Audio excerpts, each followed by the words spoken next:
Muchachos, buenas tardes. Espero que estén muy bien. Vamos a dar continuidad a nuestras sesiones de amparo. Por ahí hay algunos cuestionamientos.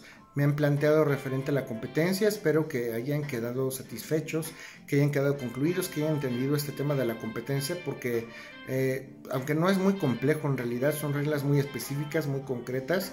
Primero estudiamos qué era competencia, después estudiamos en qué pudieran llegar a consistir los conflictos competenciales entre las diversas esferas o el cúmulo de autoridades que pudiera llegar a conocer de la cuestión constitucional adjetiva en estas sesiones de amparo.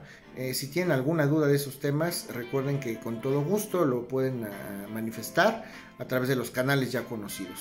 Y el tema que vamos a exponer el día de hoy en estas sesiones es un tema muy inmiscuido con la parte procedimental, y para ello ustedes deben de tener un bagaje y un conocimiento, una estructura y un tronco en cuanto a la teoría general del proceso, al derecho procedimental civil, al derecho procedimental mercantil, laboral y en general todas aquellas ramas propias del derecho adjetivo. Recuerden ustedes que el amparo como medio de control constitucional es la parte adjetiva del derecho constitucional, y me estoy refiriendo propiamente al tema de impedimentos, excusas y recusaciones. Este tema ya lo debieron haber visto ustedes en teoría general del proceso, y por ello vamos a abarcarlo exclusivamente al tema constitucional. Si tienen alguna inquietud o todavía no entiende cómo funciona bien el mecanismo en cuanto a impedimentos, recusaciones y excusas, por favor háganmelo saber, porque asumo que es un tema que ya conocen, que ya dominan, y de pronto pudieran no entenderlo si es que tienen por ahí alguna deficiencia. Si tienen alguna deficiencia, para eso estamos, la podemos resolver. No es un tema muy complejo en realidad, pero son supuestos muy específicos, muy concretos que ustedes deben de saber. ¿Okay? Vamos entonces a platicar de esta serie de impedimentos, después recusaciones y después excusas. Al hablar de impedimentos, recuerden que nos estamos refiriendo de manera muy concreta a aquellos casos por virtud del cual las autoridades que conocen un asunto en materia adjetiva manifiestan específicamente que no pueden conocer el asunto. Si hay un impedimento, es que existe una causa regulada en la ley necesaria y suficiente como para que alguna autoridad no pueda conocer un asunto. ¿Y por qué una autoridad, un juez de distrito, un ministro, un magistrado? ¿Por qué si propiamente pueden conocer en razón a su materia alguna cuestión de constitucionalidad, por qué de manera tan específica pudieran no llegar a conocer un asunto? ¿En qué casos un juez se ve impedido, un ministro o incluso un magistrado pudieran verse obstaculizados y tienen que decir, sabes que yo no puedo conocer este asunto? Hablemos en primera instancia de los impedimentos, y para hablar de los impedimentos primero tenemos que referir qué autoridades pueden estar impedidas para conocer un asunto propiamente. Y bueno, pues si hablamos de amparo, obviamente hablamos de los juzgados de distrito, hablamos de los tribunales unitarios de circuito, de los tribunales colegiados de circuito y de la Suprema Corte de Justicia de la Nación. Jueces de distrito, pues nos referimos a los jueces, que son los que conocen y dilucidarán y resolverán en definitiva un amparo directo. Un tribunal unitario, hablamos también de un amparo indirecto, igual que el de distrito, un amparo indirecto. Si hablamos de un colegiado, ya estamos hablando de un juicio de amparo directo, y por excepción, cuando ejerce facultad de atracción, hablamos de la Suprema Corte de Justicia de la Nación, y que ello está conformado por ministros. Entonces, en la Suprema Corte de Justicia, recuerden que la persona no es un juez. La persona que resuelve la controversia son los máximos exponentes del Poder Judicial en nuestro país, y me refiero a los ministros. Si hablamos de un tribunal colegiado o de un tribunal unitario de circuito, nos vamos a referir a magistrados. ¿Qué magistrados, qué ministros y qué jueces de distrito no pudieran llegar a conocer un asunto? Bueno, son esta serie de supuestos de la ley. En el caso de los, como mencionamos, de los ministros en la Corte, de los colegiados, de los unitarios magistrados y de los juzgados de distrito, hablamos de jueces propiamente dicho, y en qué casos ellos se excusan. Hay un impedimento.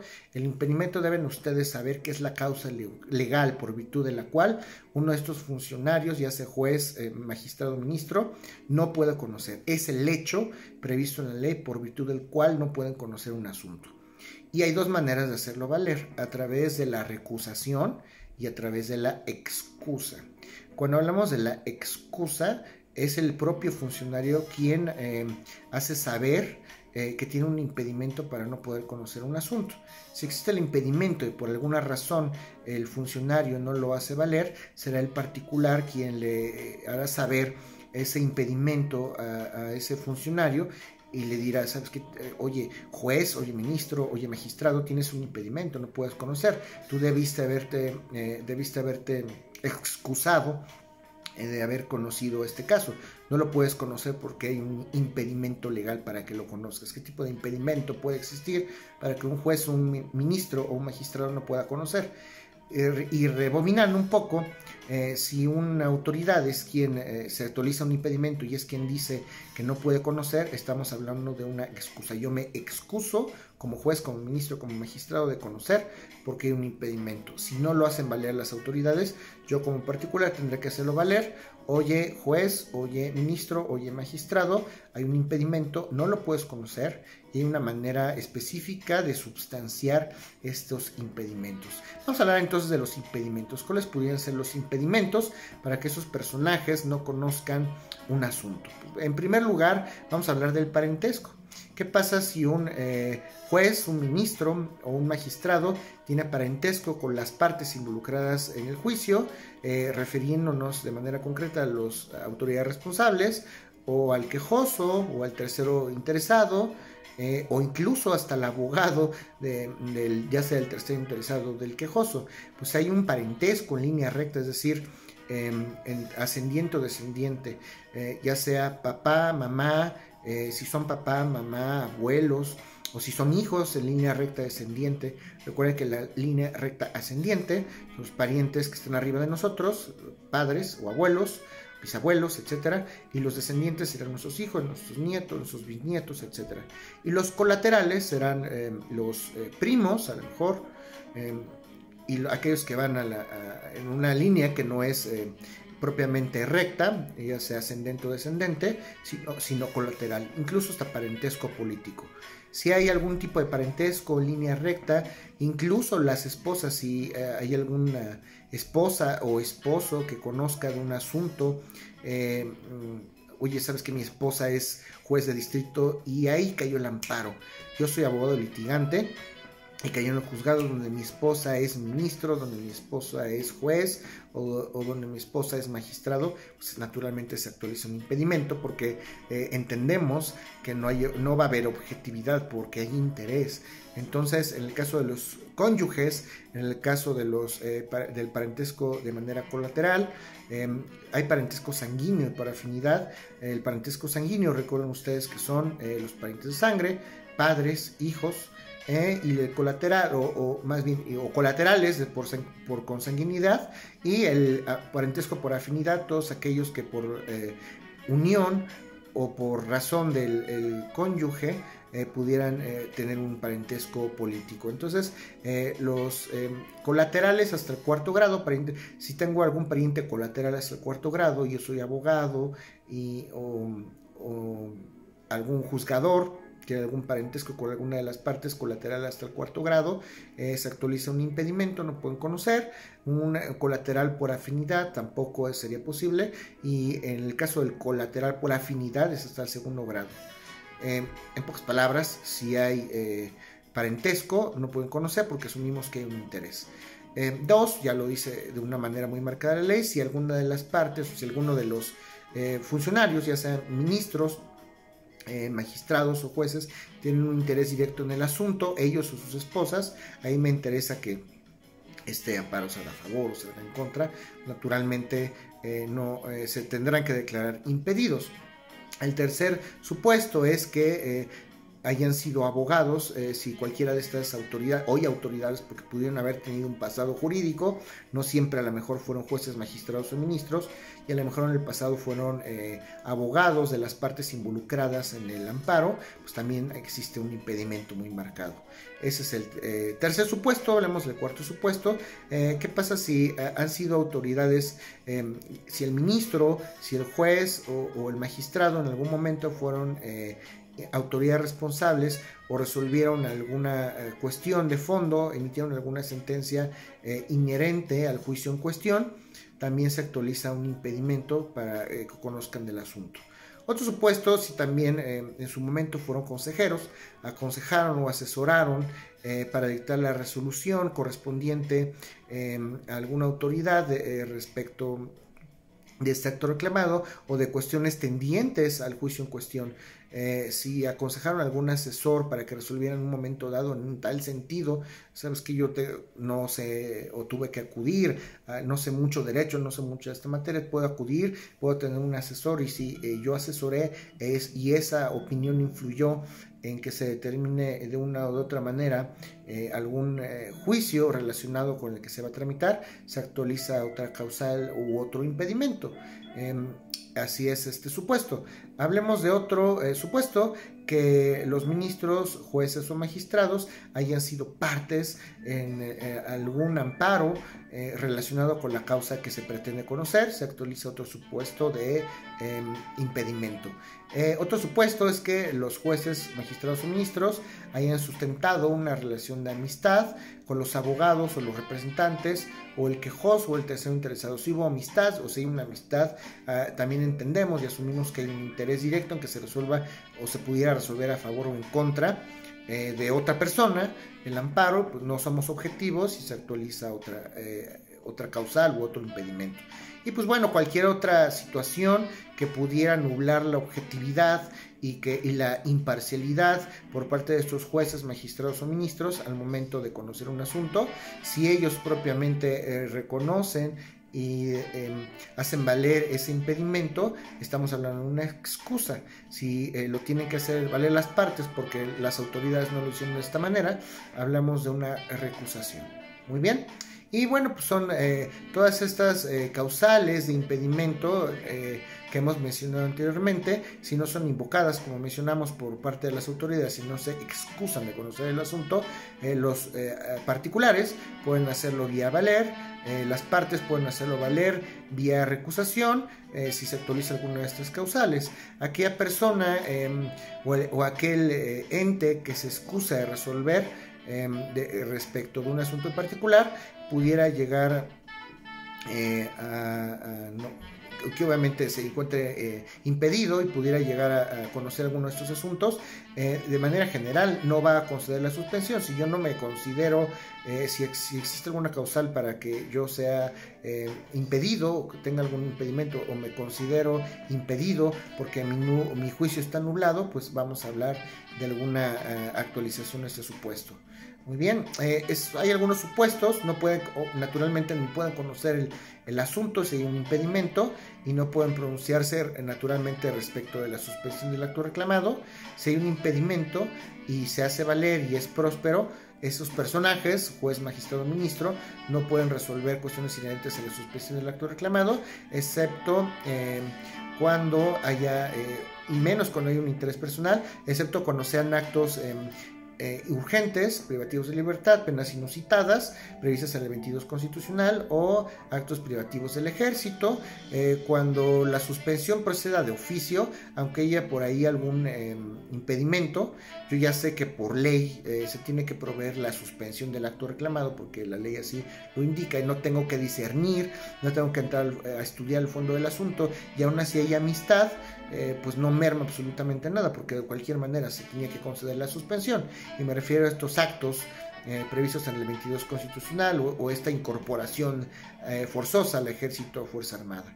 En estos supuestos, como la suspensión se tiene que dictar de oficio, primero puede dictar la suspensión del acto reclamado la autoridad que tenga el impedimento, y posteriormente se puede excusar, o si no lo harán valer las partes vía recusación.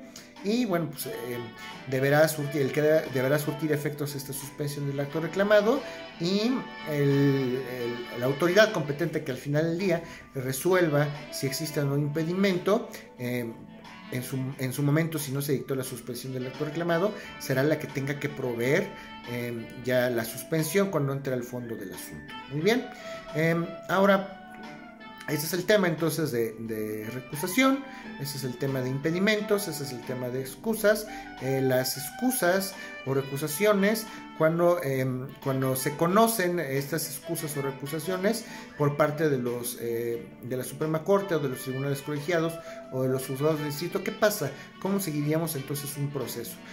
Cuando yo me enfrento como ministro, como magistrado o como juzgador frente a una recusación o alguna excusa, ¿cómo tenemos que actuar?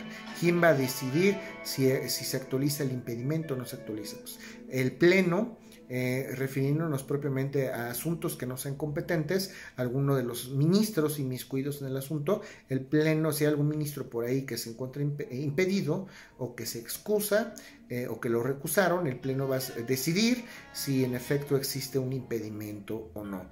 En las salas de la Corte, cuando sean competentes de alguna materia en particular, recuerden que las salas se conforman por cinco ministros y un presidente. Cuando alguno de los ministros, puede ser que no todos los ministros tengan impedimentos, pero si hay alguno, el resto de los ministros de la sala va a discernir si en efecto se actualiza esta hipótesis de impedimento, y si hay varios ministros que actualizan esas hipótesis, esos impedimentos, naturalmente será la Corte quien declarará en pleno si existen o no estos impedimentos. ¿Qué pasa con los colegiados? De igual manera funciona. Los colegiados, recuerdan que están formados o conformados por magistrados, 3 magistrados. Si hay un magistrado que se encuentra impedido, será ese propio tribunal colegiado, los otros 2 magistrados quienes definirán si hay impedimento. Si hay 2 magistrados por ahí que también están impedidos, va a conocer de ese impedimento y lo resolverá en definitiva un colegiado del mismo circuito, sino del circuito cuya jurisdicción esté próxima. Vamos a pensar que somos la Ciudad de México, pensemos en el Estado de México, que es la jurisdicción más próxima, y será de esa manera. ¿Qué pasa con los juzgados de distrito? Jueces de distrito y los tribunales unitarios del circuito, que conocen de algún amparo. Los colegiados son los que conocen este tipo de excusas, y recuerden ustedes, si es un juez, entonces tendrá que conocer otra autoridad distinta a ese juez y tendrá que irse a otra homóloga con los colegiados para que puedan discernir efectivamente si hay algún impedimento en ese sentido. Entonces los colegiados, los jueces de distrito, los tribunales unitarios que conozcan de amparo propiamente, los ministros, en el caso de los ministros avisarán a la sala correspondiente en primera instancia, como lo hemos dicho, si hay algún tipo de impedimento. Si hablamos de un colegiado, las excusas se van a también decidir por parte de ese propio tribunal colegiado del circuito.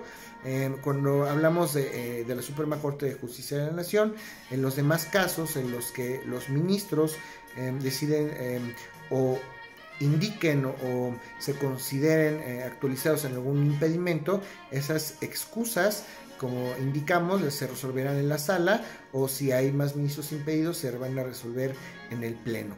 Y si hay por ahí hay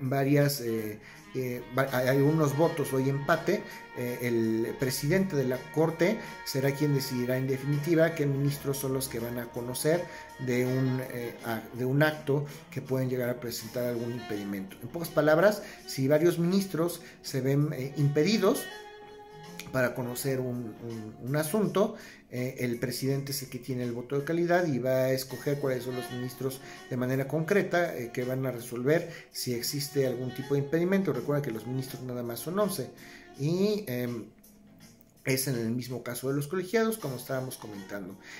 Si empatamos, recuerden ustedes, en el número de criterios conocerá el tribunal de circuito o el colegiado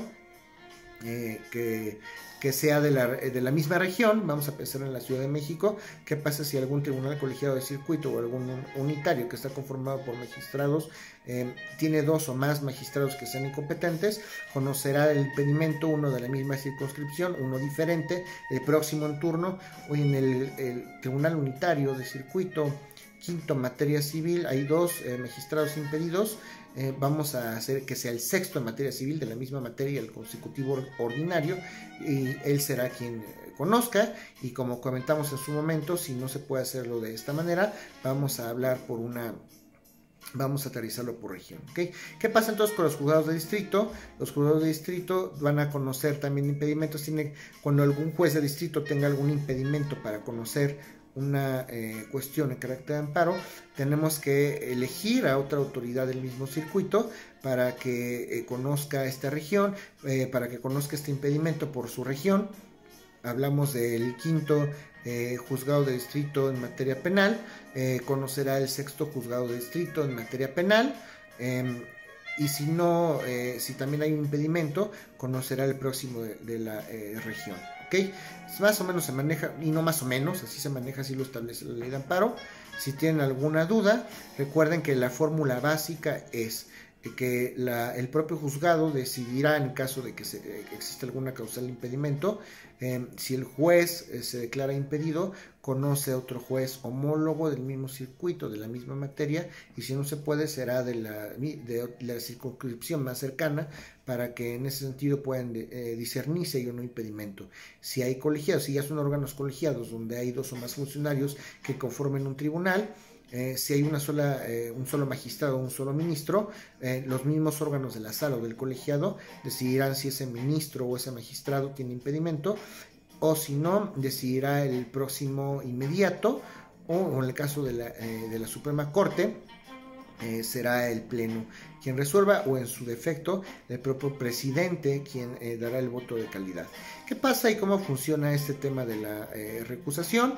Tenemos que hacer por ahí como particulares, si es que queremos hacer valer la recusación, tenemos que hacerlo a través de un escrito. La recusación se hace a través de un escrito, y tenemos que exhibir un billete de depósito.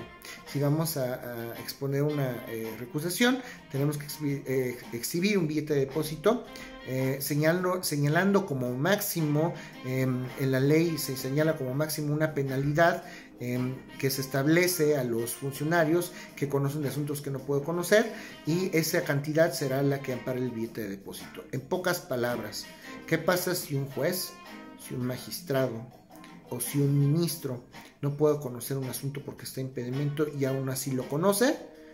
Pues la sanción inminente será una multa. ¿Y qué pasa si ellos no lo hacen valer? Pues las partes lo tenemos que hacer a través de una recusación. ¿Cómo planteamos una recusación? A través de un escrito. Y en ese escrito tenemos que exhibir un billete de depósito que acredite la cantidad de la multa a la que sería acreedor el funcionario que no debe de conocer el asunto. ¿Okay? Si al final se declara que sí existe el impedimento, se le restituirá esa garantía o ese billete de depósito al particular, y si no, pues bueno, será para garantizar propiamente esa parte de la autoridad de la que se asumió o de la que asumió el particular que existía por ahí alguna causal o algún impedimento. Esta recusación se plantea ante la autoridad que se pretende recusar, se admite por parte de la misma, pide un informe al servidor público inmediato superior. Ya cuando hay conflictos propiamente de recusaciones, es importante que ustedes sepan que no puede resolver la misma autoridad. Si yo planteo una recusación ante el juez de distrito, la tiene que resolver el superior jerárquico inmediato, pero hablamos de la recusación. Ojo, muy distinto.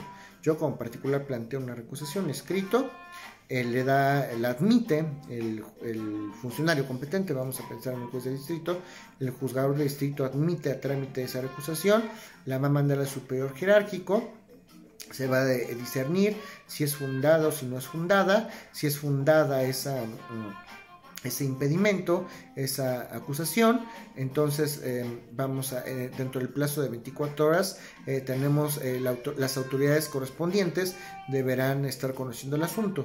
Si se declara que no, vamos a iniciar propiamente el litigio de recusación, le vamos a dar forma de juicio y tendrán 24 horas estas autoridades superiores para requerir a estas personas que en principio pudieran ser impedidas y que fueron recusadas. Vamos a pensar en un juez de distrito, para poner un ejemplo muy claro. ¿Qué pasa si yo recuso a un juez de distrito?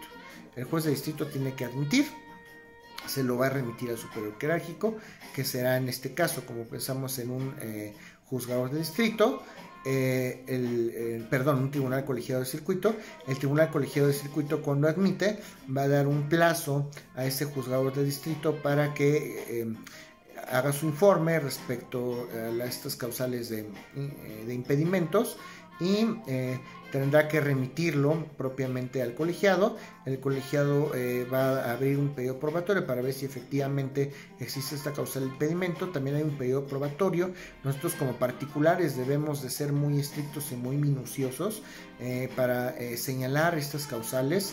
Debemos de ser muy objetivos y de establecer qué pensamos las causales de manera pormenorizada, que las autoridades son o no competentes, o son o no tienen o no impedimento para conocer este tipo de asuntos. Entonces también se va a desarrollar una audiencia dentro de los 3 días subsecuentes para que se desahoguen en un periodo probatorio todos estos impedimentos, y al final se va a dictar una resolución. Si se declara fundada la recusación, pues bueno, se actualiza la causal, el impedimento, y lo va a conocer otro funcionario, otro juez, otro ministro u otro magistrado, ¿ok? Espero que no haya dudas en ese sentido. Voy a repetir esto una última vez porque a lo mejor pudiera ser un poco confuso. Si hay un conflicto de recusación, repito, se tiene que hacer un escrito por parte del particular, se plantea ante la autoridad que pensamos que está impedida. La autoridad impedida va a remitir las constancias al superior jerárquico. El superior jerárquico va a tramitarlo en forma de juicio, va a admitir, se va a solicitar un informe. El superior jerárquico solicitará un informe al inferior jerárquico para que conozca, para que dé su respuesta. Se abrirá un periodo probatorio en una audiencia, y después se determinará si es o no competente. Ok, esto es el tema de impedimentos, excusas y recusaciones en materia de amparo. Como verán, todos estos impedimentos se hacen valer, ya sea que los haga valer la propia autoridad o que los haga valer el propio particular a través de la recusación, o la autoridad a través de la excusa. Si tienen alguna duda, o si se enredaron un poco en la explicación, o si no les quedó un poco claro el sentido de estas palabras, les pido por favor que me busquen en los canales, en el WhatsApp, en el chat, en el Classroom o en el correo electrónico. Tengan ustedes una excelente tarde. Saludos.